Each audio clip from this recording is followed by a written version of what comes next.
one at the end, but it was definitely fun and interesting to hear. The launch is a really special one. We have some distinguished guests over here joining us as well. And as you all know, the name of the book is Headline, Memoir of a Media CEO by Mr. DD Purkayastha. एक बार please DD Purkayastha sir के लिए जोर से तालियां हो जाए. Yes, thank you so much. So, we are all set to have interesting conversations with the man himself. He's going to be sharing his experiences. We have some wonderful people associated with him as well. But before all those conversations, I genuinely believe that the launch in itself needs to happen in a grand way. Do you all agree over there at the back? Oh, yes. Thank you so much. So on that note, I'll please request DD Purkayastha sir to kindly come up on stage for the launch. Can we please clap, ladies and gentlemen, for DD Purkayastha sir? Thank you, sir. And for the process to go forward, I'll also request Mr. Atidev Sarkar, Dr. Anurag Batra, Mr. Avinash Pandey, Mr. I. Venkat, Mr. Uday Kotak to kindly join us over here on stage as well. Please, in sab ke liye zor se taali, ladies and gentlemen. And also we have, yes, I'll also request Mr. Ranjit Pandit to kindly join us over here on stage as well, please. Ladies and gentlemen, can we please clap louder for all of them? This is a really special occasion indeed. The man is here with us. Everybody associated with him is here. Let's give it up for all of them.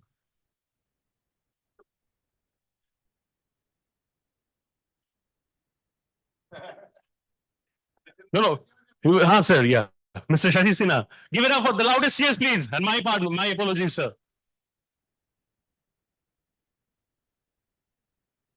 Yeah. Thank you. We have the books over here as well. I'll hand it over to sir. And each and every moment calls for a special picture as well. Naval sir, please, can you join us over here on stage? Please give it up for Naval sir as well, please, ladies and gentlemen.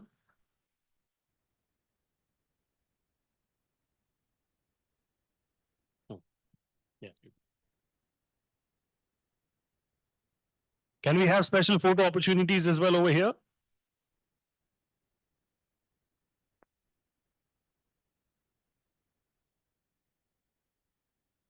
Ladies and gentlemen, please clap. This is indeed the moment that we all have been waiting for. The frame is ready. Thank you. We need a proper video shot over there at the back as well, right?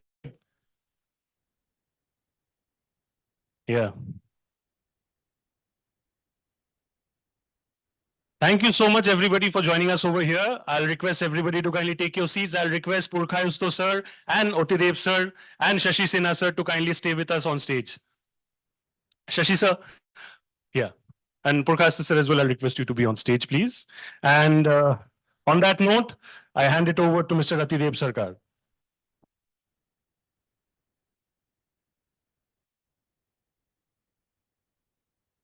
Sure. Can we please have 2 chairs on stage? We'll be having the fireside chat. I'll quickly do it.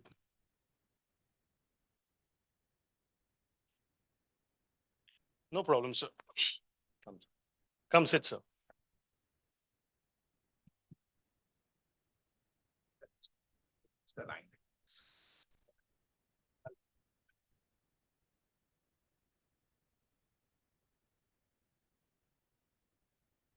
I hand it over to you now. Ladies and gentlemen, not every day do you introduce your guru. Not every day do you introduce a leader who combines resilience, pragmatism, mentorship, and a ceaseless will to fare forward. Not every day do you introduce a man who is at once wise, kind, honest, and direct. For 42 years, Dipankar Das Purkayastha served one of India's leading media groups with all these qualities. For 14 of them, as managing director and CEO, he led ABP through sun and storm as the brand diversified across media and expanded across the country. Headline is Mr. Purkayastha's story, from a hospital in Digboy, Assam, where he was born, to the quiet town of Hailakandi, where he grew up, the bustling streets of Calcutta, where he was a student and later a professional, the lanes and gardens of Howrah, where he found love, and finally to the corner office at ABP, where he won the respect of so many. It is my honor to request my guru, Mr. DD Purkayastha, to tell us his story. In conversation with him will be Mr. Shashi Sinha, a doyen of Indian advertising. Mr. Sinha is CEO of IPG Media Brands India and chairman of the Broadcast Audience Research Council. Earlier, he was president of the Advertising Club and chairman of the Audit Bureau of Circulations and the Media Research Users Council. In December 2023, the Advertising Agencies Association of India awarded Mr. Sinha its Lifetime Achievement Award. Mr. Sinha, it is a pleasure to have you with us. All yours, sirs. Good evening, everyone. I can be heard, I presume? Yeah. So, Mr. Purkayastha, this is really an honor to... Just a minute. I feel honored for your presence. In spite of a busy work, busy day, you've come here to perform my launch of my book. Thank you so much. And in the same vein, it's an honor for me, knowing you for so many years, to have this chat with you, a small chat. What I will do is I will ask a few questions because I think so many well-wishers of yours in the audience. So I will ask a few questions, leave it to the audience, then come back if there's some more, I have some more thoughts. Otherwise, I'll hog the entire evening. So I thought I'll start. So it was a fascinating book. I read it one shot, one go. It was in first person storytelling. For those of you not read, I'd request you pick it up. It's really chatty. It's very humorous. At the same time, it's a lot of nuggets all through the book. And I won't get going, so not take anything away. You know, the interesting thing, DP, if I may call you that, is that you've not, while you told the story, you've been very understated about your own role. You've been very, humble in that sense, and to your personality, the humility shows. So today is a day to celebrate. And I want you to bring the stories out in their full glory. That's the intention. I'll keep prodding you. So there were many, many stories, but the two which stayed with me was the strike at the newspaper in Calcutta, the circumstances which were there. All of us know the West Bengal government at that point in time. And also the fire, which almost destroyed everything. You have alluded to that. You talked about the fire and then we got everything back on roll. But you not mentioned your role. And I spoke to your colleagues and you had a very critical role to play. I'd request you to elaborate on both these incidents. What do you think what happened? Okay, Shashi. The strike happened. I was a greenhorn there, ABP. I joined in 79 August. Strike happened in 84. This was a later on we realized it was a very planned strike by the ruling, supported by the ruling Marxist government. And unionism, it was heydays of unionism in Bengal. The height of strong unionism, aggressive unionism. And they went on strike for some petty demand, you see, which can be met. Because they are getting, the union people used to get PF, everything they're getting. They wanted pension, which company couldn't give. So negotiation went on, and I was very lucky. As a young boy, I was asked to sit there during negotiations. That was my first learning, how to handle this labor force, very violent labor force. And negotiations continued for days and days and days. And I was IT head of the company at that time. So every time my boss used to tell them, okay, if I give you, say, 1% DA more, then what happens? 1% on a basic. But that is how much, they said. He said.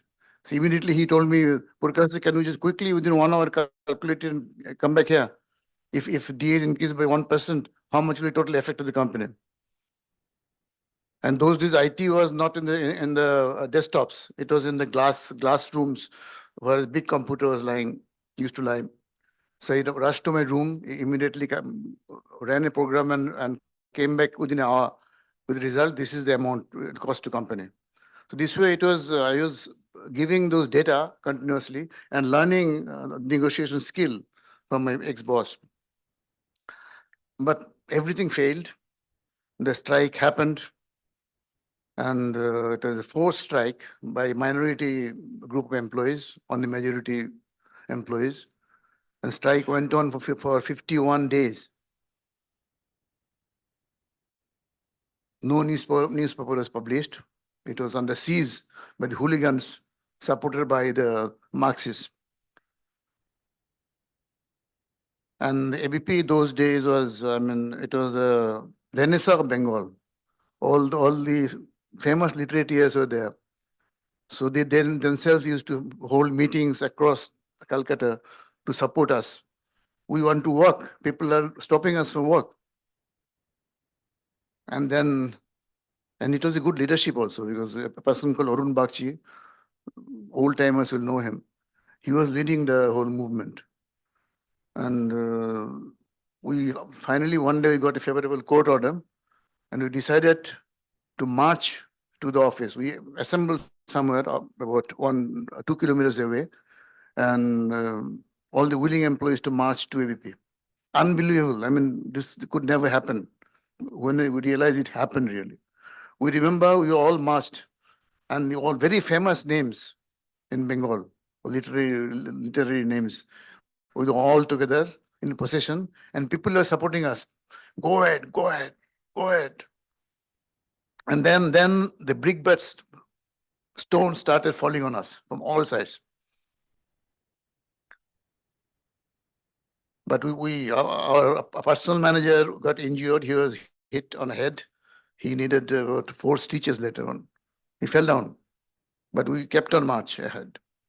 And it was surrounded by the hooligans. And we broke open the ABP gate and we entered the office. Unbelievable that day. It was 14th of June, 1984. And the best thing what happened is, we all decided the next day's paper must be out. Newspapers. The machines were lying idle for 51 days. No grease, nothing. And all the network computers have to be kept alive. There's no power in the building. Everything was arranged. And the paper came out next day.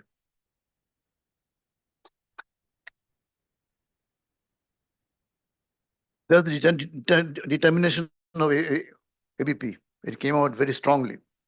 And then what happened is, we were kept in siege in the office. So that time in the evening, all the luminaries of Bengal used to sit together and chat together. As I was introduced to them. And anybody going out of the office to have some food or something, some tea or something, was beaten up. In the morning, our delivery vans used to carry the newspapers, printed newspapers. Well, the vans were looted. It is there. The pictures are in the photographs are in my book. Vans are looted, and every day ABP carried with the photograph. Well, readers, we want to reach you, but you can't. We are stopped by these hooligans. We can't reach you. So public support gained. Finally, it went to Parliament. Indian Parliament condemned it. And then the Jyoti Basu led CPM government thought it has gone too far. The election was not far away. So they suddenly removed support from the union.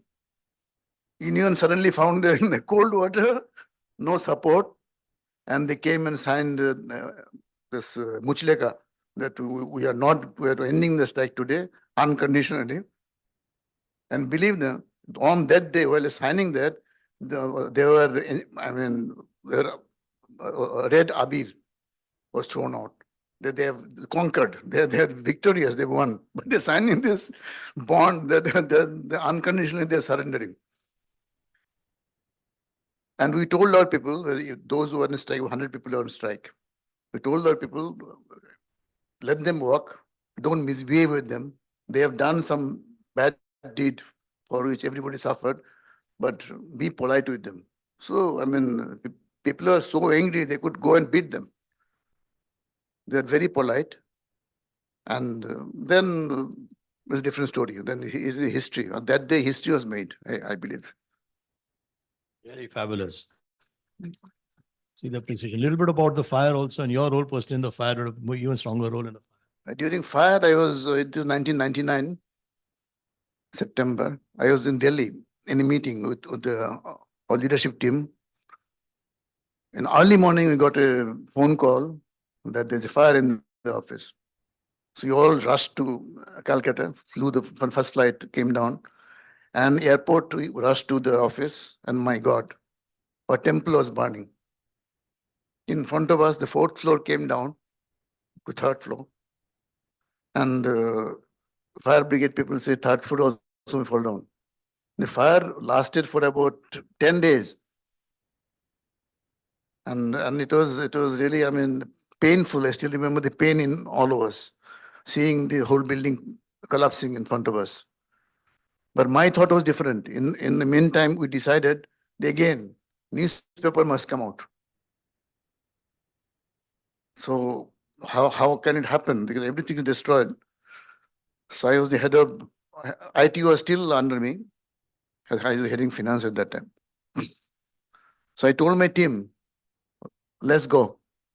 The second floor was the server room. If the servers go, then everything is gone. So we went inside. Fire brigade says, sir, don't go inside. Third floor may collapse any day. Hi, Uday. Thank you for coming. So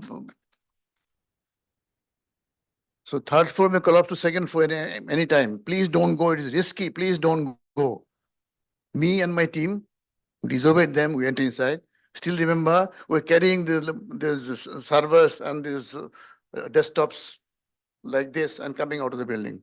And immediately, within 2 hours, across the street, a classified center, advertisement center, small office, a LAN was set up with the servers there. And in the evening, journalists sat there, about 10 desktops, and the newspaper came out next day. And this story is there in my book. ABP is heading went, I think, ABP rose from fire like a phoenix. The story is there, but his role he has understood in the book. That's why I'm bringing it out today.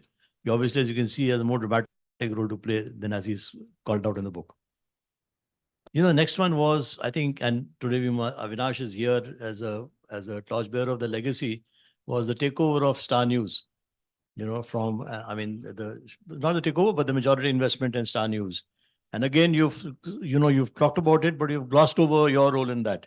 So I want to tell you something about this. You know, there's a landmark in this country to take from a multinational company 76% or 74%, what it was, you know, your role in that. I mean, government asked Star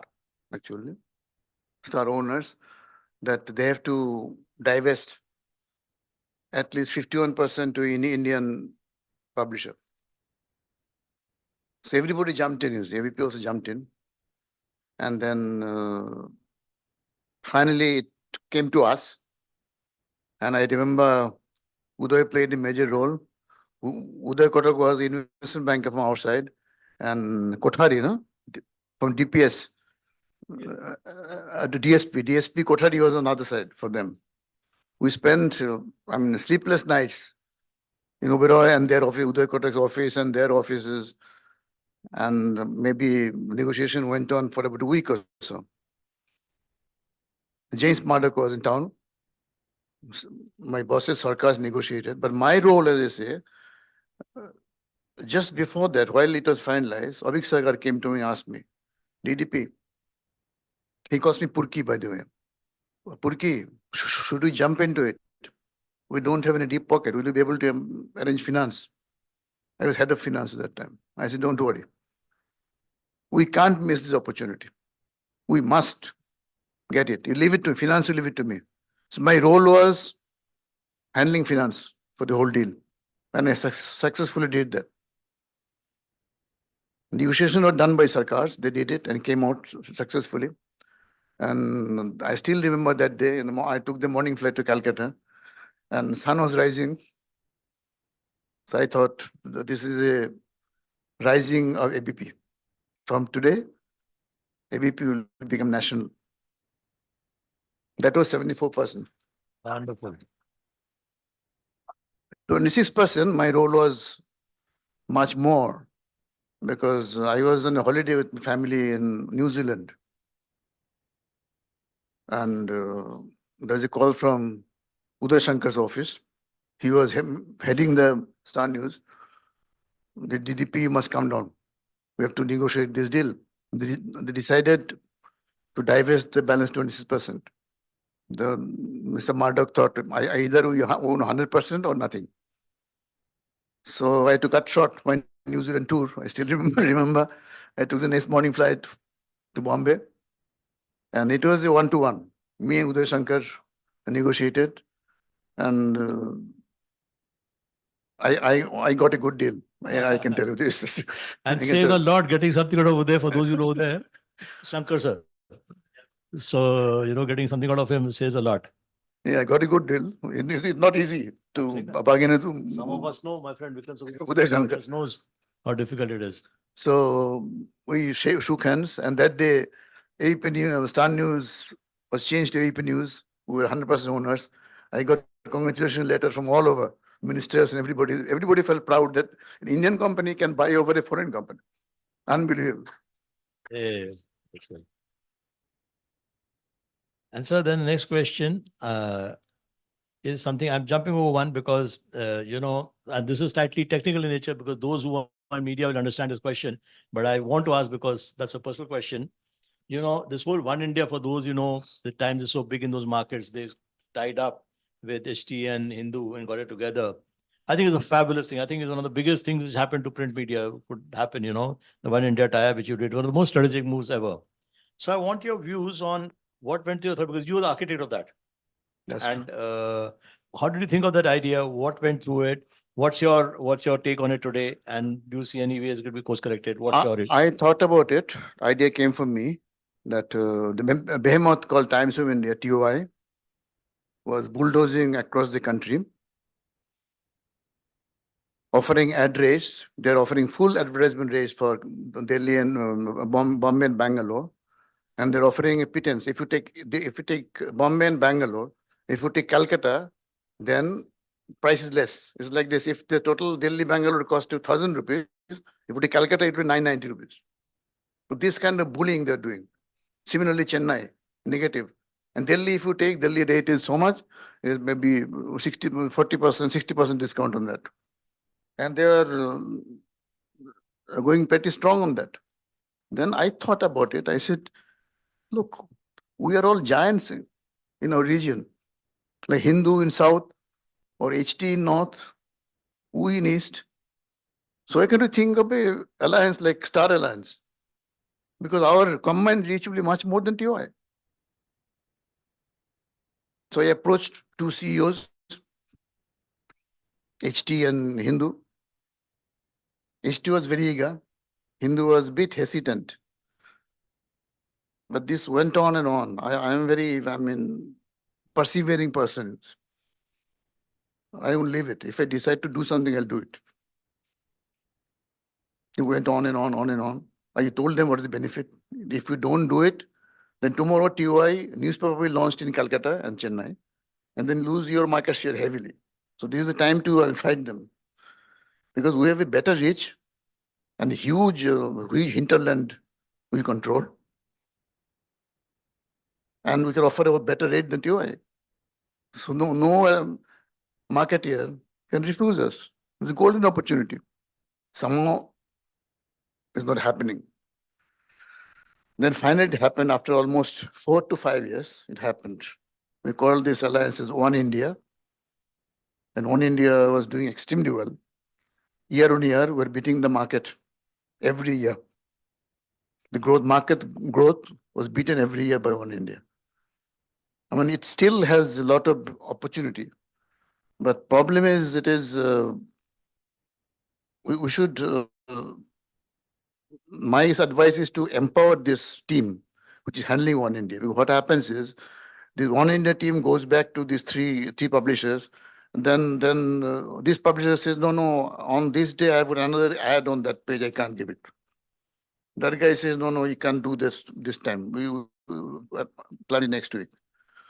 So I advised them before my retirement that form a separate team and empower them. Whatever they say, there's final word. They don't have to ask Hindu CEO or HTC or AP CEO. Give them some budget, some space in newspaper, and let them use it whatever way they feel like. It's still going on, and HT provincial minister, HTCU, and Navneet of Hindu, they're very cooperative, and I still feel, Shashi, this has got huge opportunity, as you said. I I still I believe. couldn't agree with you more. Absolutely. It's huge news. So I have a lot of questions on the leadership style, but I thought instead of hogging everything, why don't you throw it open to the audience and come back if there's time. So anyone wants to ask DDP so far on any questions? Any thoughts?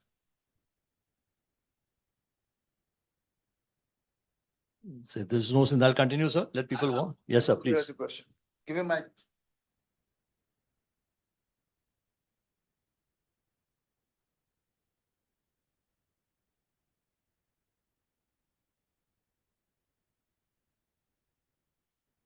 Before I ask the question, I just wanted to acknowledge a more than 30-year relationship with Mr. Purkayastha and the Sarkar family. It's a very special relationship, and I'm really deeply touched to be here with you on this wonderful occasion.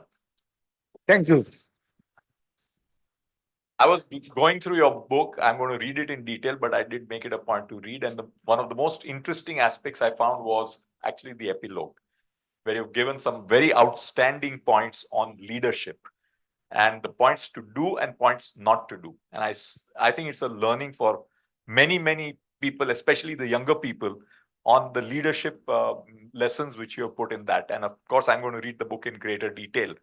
And my question to you is, after so many years of experience, I just wanted to say that for a long time, people have said, print is dead. But it almost sounds like the king is dead, long live the king. So, and right now, last few years, I think print is actually making a lot of money, okay, for advertising and everything else. So how do you see the future of media between print and digital in the years ahead, keeping in mind your outstanding experience over the years? Thank you. Thank you, Uday. Many forums have been asked this question. So my primary point is content is king, is the content. And content will remain king forever. The demand for information, knowledge will grow further. Young generation is even more hungry for information. So print, television, OTT, these are all delivery platforms where you put the content. So today, yesterday it was in newspapers, today is in television, then it's going to OTT. Tomorrow some other thing may come, it may be in thin air. Somebody draws like this, news comes up there. So demand for this information and news and knowledge will increase day by day. So it is our job. People say print is dead, nothing is dead. It only changes form. So if there many companies, many print companies have followed this. New York Times is one of the great example. Print, the way the content is put in print, is not the same way you put in mobile. If you put the same form in mobile, then it's the end of it. So you do adapt that for that delivery platform, OTT or TV or print. So that is my answer there. So I don't believe any of these will die. They'll all live. But those who cannot adapt and move in this manner, their days are over. But those who can adapt, they have huge opportunity. And it's more so because faith in this social media or the news in social media has gone down like anything. They don't believe what they're saying. Half the thing is true, half the thing is false. So the legacy media, legacy brands like ABP or Hindu or New York Times. So legacy brands is a great opportunity for them because they trust in them. They don't trust this, fly-by-night some social media news. And more the trust is going down. So more it goes down is better for us. So my belief is, Uday, the leading media of the world, leading brands of the world, they will remain and they will become even stronger. So, sir, you've taken words out of my mouth. I think that epilogue is something to read for. My next line of questioning was the epilogue is fabulous. And I'd urge all of you to, of course, read the book, but definitely start reverse. That is where the learning is. And my next question was around that, So you've got some very important thoughts at the end of the book. I want you to bring them alive through how you practice them, your experience, your stories, I've clubbed 4 of them. So uncompromising in pursuit of excellence, integrity, honest feedback, and convey optimism. All these are contradictions. Some of them are contradictions, How do you manage it? Obviously, you did a great job of it. How do you manage that? Prepare to some examples. Which one you think is contradiction? Well, a lot of times, honest feedback and convey optimism put itself, people on the Gango, the American style is doing things there. Okay, I'll come to that. For my lifetime, I've seen that giving honest feedback to an employee, to a subordinate, you do good to him. If you don't do it, you harm him. Because many of the bosses I see, they say so many good things about him, and this fellow is in a seventh heaven that I am this, without pointing out his weaknesses. I never did that. I called them during appraisal. I told them these are your good points, but there are these 3 weaknesses you must rectify. There's no beating around the bush. I talk straight. These 3 points are rectified. Then somebody says, why are you saying that? I won't name somebody was working for us, very senior person. So he was head of one SBU. So I asked him that I told him, you've got great vision, you've got imagination, you think big, you plan very well, but your execution is bad. He immediately retorted, how do you say so, sir? I said, do you know, there was a media event which happened, supposed to have happened, in one town in West Bengal. And you gave me a big report that so many people attended. It was a grand success. But the event never happened. Do you know that? He was red in his face. I said, you have sent, your subordinate has sent you something, you just forwarded it to me, without checking what has happened in the ground. Silence. My next question was, you tell me how much copy of this newspaper is sold in this North Bengal town of Kuch Bihar. Tell me, maybe 100 copies this side, this side. Silent. So then he had to accept what I said. The thing is that many occasions, these people have come back to me, sir, because you pointed us our mistakes, we have corrected those and are doing better. Most of the cases. So please don't, the young managers, my request is, please don't hide your subordinates' weaknesses, highlight them, but give them credit for their good things they can do, they have done, but don't hide the weaknesses. You must point it to them, you'll do a great job for them. So this is not a contradiction, really. Thank you for clarifying. So there's one more, which I thought was a big one. And again, there's the inherent, not contradiction, but there is, in today's view, it works differently. So you said finally lie low and grounded. Yeah. Now, and it resonates with me because my mentor, Mr. Ravikant, who used to be the vice chairman of Tata Motors, has written a book, Leading from Behind, on this. However, the whole American way of thinking, international way of thinking, is the CEO has to be there, you work with the trenches, be in the face, be in media all the time, So how do you manage this? The stock market reacts to the CEO being up there. I strongly believe a leader has to lead from the front. There's no question of leading from behind. Whatever Mr. Kant may say, I disagree. He has to lead from the front because everybody is looking up at the CEO. If the CEO conveys pessimism, the whole organization becomes pessimistic. If he beams optimism, everybody is optimistic. I've seen during my whole life. Then lie low and grounded. How do you manage that? You also send the book. Lie low meaning that often what happens is the limelight is on the CEO. So they get carried away by the limelight. I never did that. My feet was grounded.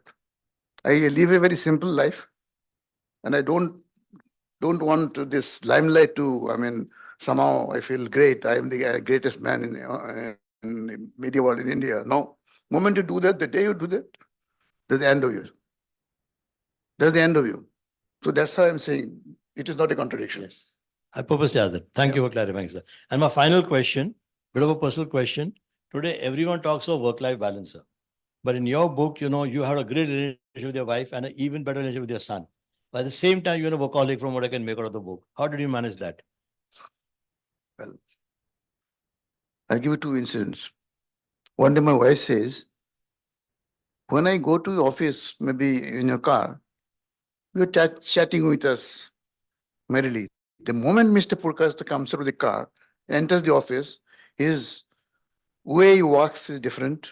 He'll never turn back to me saying bye. He's a different man altogether. He walks straight and goes inside the office. He'll never turn back. One incident. Another incident, my son came to me unannounced. He came and my secretary said, your son has come for something. Let him wait. He was waiting at the reception.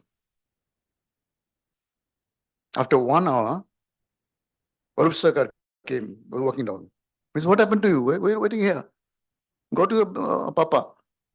He said, no, I have been asked to wait here. Arup Sarkar enters my room and says, your son is waiting. You kept him waiting. No, and let me finish this call, this meeting. After the meeting, I'll call him. I called him, and he was standing. I didn't offer him a seat, didn't offer him a tea. I said, well, what do you want to say?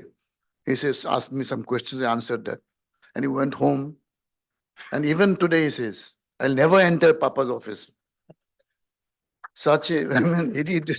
He didn't offer me a seat. He didn't offer me a cup of tea. So I treat him as anybody else, not my son. In my office, there is no son or daughter or anybody. So I treat him as anybody else. I believed in this and I follow this strictly. But here there's a strong bond and the sense of pride in that. Yes, there is strong bond. My son and my wife are very, my life they are. And they believe in my honesty, believe in my sincerity. And whatever time I give to my family, earlier it was very little. I used to travel almost 10 days a month. Whatever time, it was precious time. It was very concentrated time was given to them. So that I can tell you. Oh, that's very good. So wonderful from my side. That's it. Anyone has any questions to ask DDP, please do. Otherwise, For a change, I've been hearing. May I ask a question? Oh, yeah, please.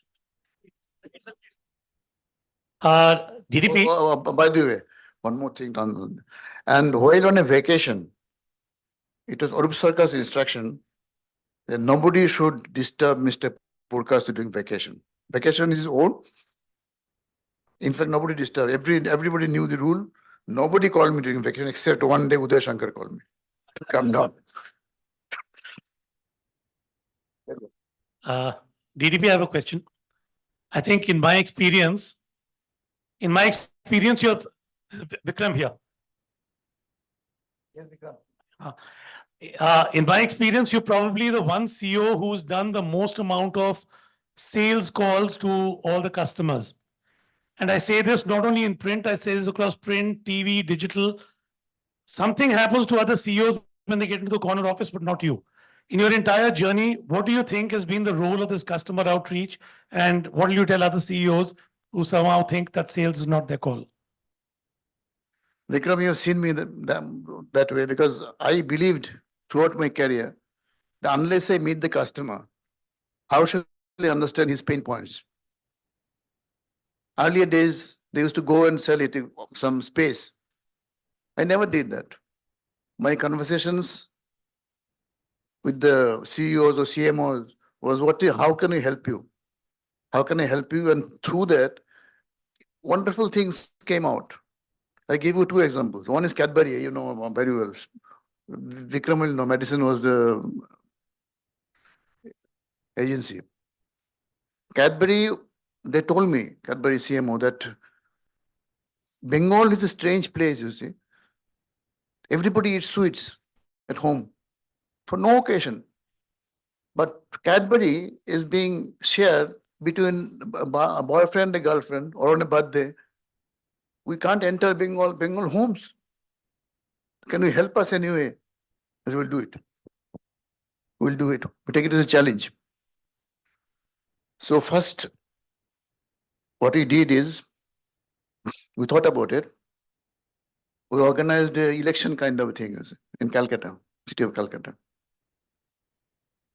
We called about 14 sweet shops, famous sweet shops, and asked them to join this election.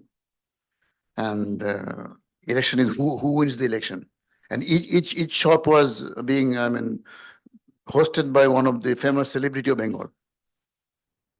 So about 7 days before election, these people, these famous artists, movie stars and singers, they went on open jeep around Calcutta supporting this shop number A. You should buy sweets from them, not from others. Other guy says buy sweet from sweet shop B. And the craze went on for about a week. People were thinking, what is happening in Calcutta? Why are they saying all this? Then it culminated one day saying that now this is election day. You have to cast your vote on mobile phones. When we told Airtel and Vodafone that all messages that come, we must get a share of this, 50% share. They agreed. 2 million messages came that day. 2 million votes was cast. And we chose the best sweetmeat shop. By the way, before that, what they did is these sweet shops, they prepared their sweets with this dairy milk, Cadbury dairy milk. And that even today, if you go to any sweet shop in Calcutta, you'll find that they call it Choco Golla, Rasagolla mixed with this dairy milk, or Choco sweets. So that day, Cadbury entered Bengali home. And they were so excited. Their market share grew, I think within 2 months, 3% growth happened, Cadbury said. And people came down from Singapore to congratulate us. So we and Madison jointly did it. This all came from a simple meeting with the Cadbury people. Otherwise, nobody would have understood. Second, Hindustan Unilever, I met the CMO. He was saying, look, DDP, our Kishan brand is not doing well in Bengal. We're losing market share to a competitor. Can do something about it. We are thinking about closing down Kishan in Bengal. I said, okay. So we made a market link deal. We told them, okay. They said, I don't have much money to spend on this brand. It's a losing brand. I said, okay, how much can you spend? I said, this much, okay. Agreed. But every increase in market share, even amount will double. Agreed. Agreement signed. Then we started marketing campaign throughout Calcutta.